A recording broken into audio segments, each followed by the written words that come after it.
घर में पता नहीं क्या हो रहा होगा। और एक बार माधव भजे, अगर जो गलती से एक बार गोविंद का नाम ले लिया जाए तो माया चेरी होए। अगर जो जीव गोविंद का नाम लेता है, माया स्वयं उसकी दासी बन करके आगे पीछे चक्कर लगाती। एक भगत थे, पति पत्नी थे, नाम था रांका और बांका। क्या था? एक का नाम, पति का नाम रांका और पत्नी का नाम बांका। महाराज रांका और बांका इतने दूर रहते थे माया से कि महाराज पैसा कभी धन दौलत हाथ में ही नहीं लेते थे। बहुत गरीब थे, गोविंद का भजन किया करते थे और जंगल से लकड़ियों को समेट कर लाते। उनसे जो कुछ प्राप्त होता उससे उनका जीवन यापन होता। बाकी कभी उन्होंने इकट्ठा नहीं किया जीवन में, केवल उतना ही लाते थे जितना में कि भोजन मिल जाए 2 टाइम का और बढ़िया प्रेम से गोविंद का भजन हो जाए। एक दिन की बात।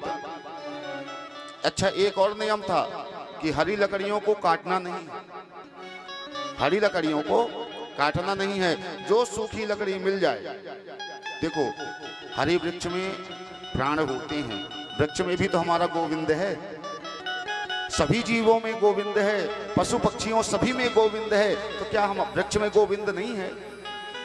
हरे वृक्ष में भी तो गोविंद है। तो पेड़ों को काटते नहीं थे, जो सूखी लकड़ियां गिरी हुई मिल जाती थी वही वो उठा करके ले आते थे। एक दिन किसी ने कहा कि हे प्रभु, ये रांका और बांका आपके अतिशय प्रेमी हैं, आपसे बहुत प्रेम करते हैं और आप हो कि इनकी सहायता नहीं करते हो, आपको इनकी सहायता करनी चाहिए।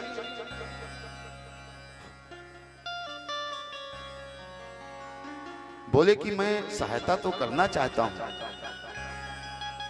परंतु यह किसी से सहायता लेना नहीं चाहते। बोलो राधे राधे। बोले कुछ देव तो सही, जब आप दोगे नहीं तो लेंगे कहां से? बोले तुम्हें विश्वास नहीं है तो चलो चल के दिखाते हैं। बोले चलो। बोले एक काम करो प्रभु, ये जंगल में बेचारे लकड़ी समेटते हैं और लकड़ी समेटने में इनको विलंब हो जाया करता है, क्योंकि पहले जाते हैं, फिर समेटते हैं, फिर लाते हैं, फिर किसी को देते हैं, तब आपके लिए भोजन बनता है, भोजन बना करके आपको भोग लगाते हैं, तब पाते हैं। तो ये चक्कर में विलंब हो जाता है। तो एक काम करो, आप इनके लिए लकड़ी की व्यवस्था कर दिया करो, जिससे कि ये जंगल में जाएं और लेकर के सीधे घर को आ जाए। अब तो महाराज आज क्या हुआ कि गोविंद गए हैं और जाकर के लकड़ियों को समेटा है और जगह जगह पर बंडल बना करके रख दिए हैं लकड़ियों के। अब रांका और बांका दोनों पति पत्नी आए। पति पत्नी जब आए तो देखे तो लकड़ियां कहीं किसी पेड़ के नीचे हैं ही नहीं, जितनी लकड़ियां हैं सभी समेटी हुई रखी हैं। सोचने लगे कि अरे आज ऐसा कैसा लकड़हारा आया कि मेरे से पहले ही सभी लकड़ियों को समेट कर रख गया है। अरे जिसका भी हो, हमें लेना नहीं है, हमें किसी के मेहनत नहीं लेनी चाहिए। कोई बेचारा समेट के गया होगा, किसी कार्यवश कहीं चला गया होगा, जब उसका समय लगेगा तो आएगा और लेकर के चला जाएगा।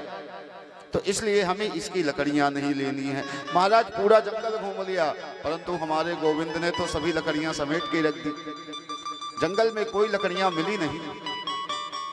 बोले लगता है आज गोविंद की इच्छा यह है कि आज भूखे ही भजन करना पड़ेगा। तो चलो कोई बात नहीं, जब रोज रोज भोजन देता है तो अगर जो आज भूखा रख दिया तो क्या बात है। महाराज दोनों पति पत्नी घर की ओर प्रस्थान कर गए, एक भी लकड़ी नहीं लिए।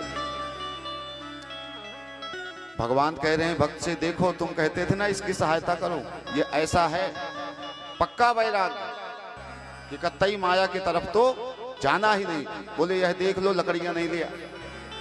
बोले महाराज हो सकता है लकड़ी ना लिया हो कि क्यों लूं किसी की। एक काम करो, कुछ रास्ते में धन डाल करके देखो। महाराज स्वर्ण की मुद्राओं को रास्ते में फेंक दिया। आगे आगे तो पति रांका चल रहा है, पीछे पीछे पत्नी बांका चल रही है। महाराज पति ने देखा कि स्वर्ण की मुद्राएं पड़ी हैं, और जब देखा कि स्वर्ण की मुद्राएं तो सोचने लगा कि कहीं ऐसा ना हो कि देवी जी के मन में लोभ आ जाए। क्या सोचा कि ऐसा ना हो कि देवी जी के मन में लोभ आ जाए। तो क्या किया, उन स्वर्ण मुद्राओं पर रेत उठाया और डालने लगा कि ये दिखेंगी नहीं तो देवी जी का निगाह भटकेगी। और जब महाराज उस स्वर्ण मुद्राओं पर जब रेत डालने लगे, धूल डालने लगा, तो पीछे से देवी बोलती हैं, अरे धूल के ऊपर क्यों धूल डाल रहे हो? समझ में आई क्या?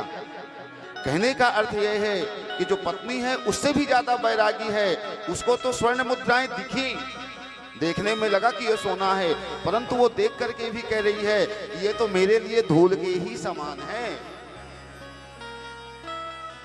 तो जब तक, कहने का अर्थ यही है कि जब तक संसार के प्रपंचों को याद रखोगे तब तक महाराज भटकना पड़ेगा।